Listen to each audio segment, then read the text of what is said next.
ఓం నమో భగవతే వాసుదేవాయ. మాఘపురాణం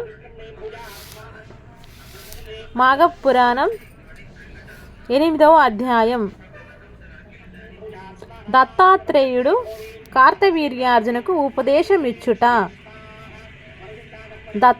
దత్తాత్రేయుడు బ్రహ్మ, విష్ణు, మహేశ్వరుల యొక్క అంశమున జన్మించారు. అతడు కూడా లోక కళ్యాణం కొరకు ఘనకార్యములు చేశారు. త్రిమూర్తులు దత్తాత్రేయుని రూపముగా జన్మించి ఉన్నారు. దత్తాత్రేయుని కాలంలో కార్తవీర్యార్జునుడు క్షత్రియ వీరుడు మాహిష్మతి అను నగరమున రాజధానిగా చేసుకుని పాలించుచుండెను. అతనికి గురువర్యులు దత్తాత్రేయులు. ఒకనాడు కార్తవీర్యార్జునుడు దత్తాత్రేయుని ఆశ్రమమునకు వెళ్ళి నమస్కరించి, గురువర్య, మీ అనుగ్రహం వలన అనేక విషయాలు తెలుసుకుంటుని, కానీ మాఘమాసం యొక్క మహత్యమును విని ఉండలేదు. కావున మాఘమాసం యొక్క విశిష్టత గురించి, మాఘమాస ఫలం గురించి నాకు వివరించవలసినదిగా కోరుచున్నాను అని దత్తాత్రేయుని కోరెను. దత్తాత్రేయుడు కార్తవీర్యార్జుని కోరికను మన్నించు ఈ విధంగా వివరించెను. భూపాల భరతఖండములో ఉన్న పుణ్య నదులకు సమస్తమైన నదులు ప్రపంచమునందు ఎన్నిటా లేవు. ఈ నదులలో పుణ్యమైనది 12, అందుచేతనే వీటికి పుష్కర ప్రవేశము కలుగుచున్నది. బృహస్పతి ప్రతి ఒక్క సంవత్సరము ఒక్కొక్క రాశి యందు ఉన్నప్పుడు ఆయా నదులకు పుష్కర ప్రారంభమగురు. కానుక అటువంటి నదులు యందు స్నానము చేసి దాన ధర్మములు ఆచరించిన ఎడల దాని వలన కలుగు ఫలము వర్ణించుటకు నాకు కూడా సాధ్యం కాదు.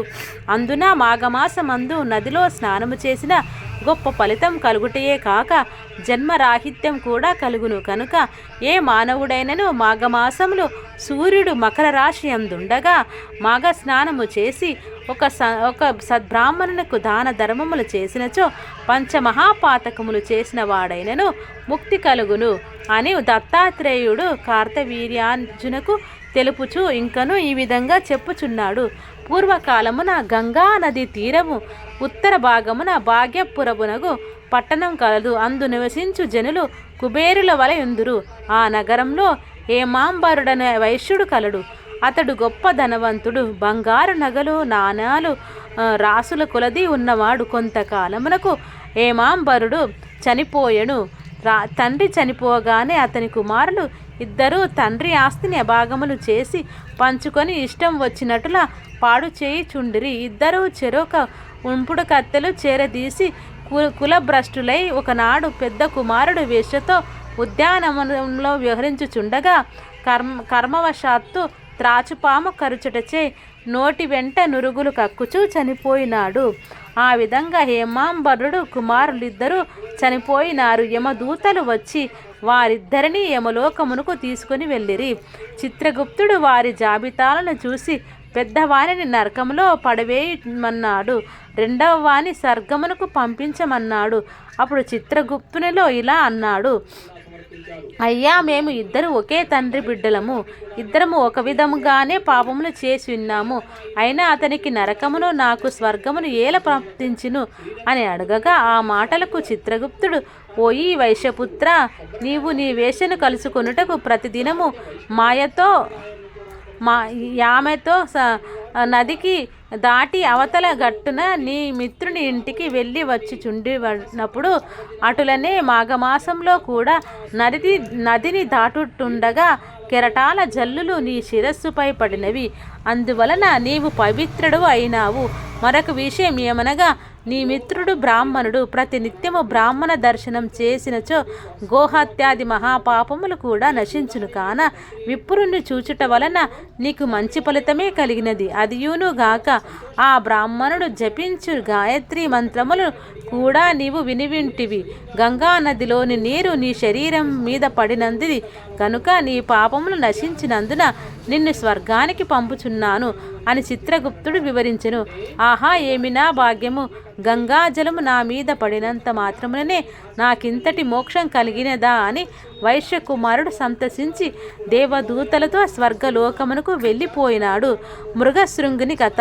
గత అధ్యాయంలో తెలిపిన విధంగా మరణించిన ముగ్గురు కన్యలను తిరిగి బ్రతికించుటకు గాను మృగశృంగుడు యముడు కోసం తపస్సు చేసిన విధమును యమలోక విశేషములు మృగశృంగుని పట్టుదల చేతను యముని కటాక్షమును చేతను ఆ ముగ్గురు కన్యలు నిద్ర నుండి మేల్కొనినట్ల లేచి వారి యమలోకమునందు చూసిన మీ వింతలు విశేషాలను వారి తల్లిదండ్రులకు తెలియజేపరిచిరి. యమలోకమందలి జీవులు తమ తమ పాప పుణ్యాలను బట్టి శిక్షలను అనుభవించుచున్నారు. ఒక్కొక్క పాపి తాను చేసిన పాప కర్మలకెంతటి శిక్షలు అనుభవించుచున్నారో ఆ ముగ్గురు కన్నెలు తమ తల్లిదండ్రులకు వివరించిరి. ప్రతి పాపిని ఎర్రనగా కాల్చిన ఇనుప స్తంభానికి కౌగలింపచేయుదురు. సలసలా కాగిన నూనెలో పడివేయుదురు. విషకీటకములలో నూతిలో వేసి వేయింపురు. తల కిందులుగా వేలాడగట్టి కింద మంట పెట్టుదురు. మరికొన్ని పాప జీవులను శూలాలతో పొడిచి చిత్రహింస పెట్టుదురు అని చెప్పుసరికి వారి తల్లిదండ్రులు భయపడి వణికిపోయారు. అప్పుడు ఆ కన్యలు వారిని ఓదార్చి, మీరు భయపడకూడదు, ఆ నరక బాధ నుండి బయటపడు ఉపాయం ఒకటే ఉన్నది.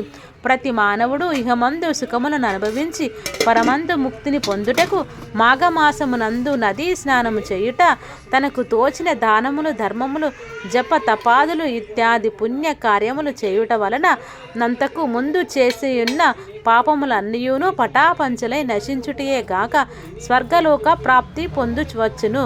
కాన మాఘమాసం స్నాన ఫలము అంత ప్రసిద్ధమైనది.